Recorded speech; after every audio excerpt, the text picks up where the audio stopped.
ఆత్మకి కోపం వస్తుంది, ఒప్పుకో అల్లుడు. ఆత్మ కోపం వస్తే మనం ఎవరం తట్టుకోలేము అల్లుడు. ప్లీజ్ అల్లుడు, ఆత్మని టెన్షన్ పెట్టకుండా శాంతిని పెళ్లి చేసుకోవడానికి ఒప్పుకో అల్లుడు. ప్లీజ్ అల్లుడు.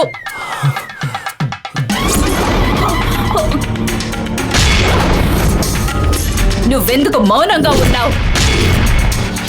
భర్తవి కాబట్టి ఇంతసేపు ఓర్పుగా ఉన్నాను. దేవి కూతుర్ని పెళ్లి చేసుకుంటానని చెప్పు,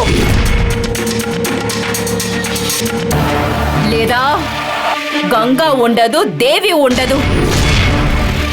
ఒకే సమయంలో ఇద్దరిని చంపేస్తాను.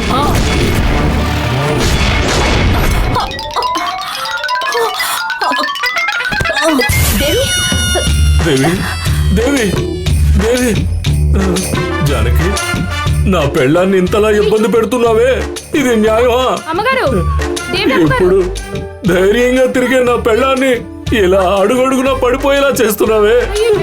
దేవికి ఏమన్నా అయితే నా బతుకేం కావాలి? తీసుకువెళ్ళి పడుకోబెట్టండి, అంతా సర్దుకుంటుంది.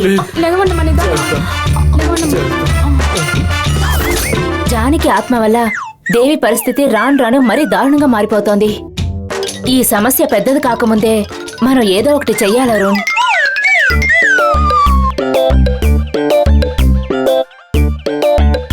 నమ్మేశారు. ఇప్పుడే నాకు హ్యాపీగా ఉంది.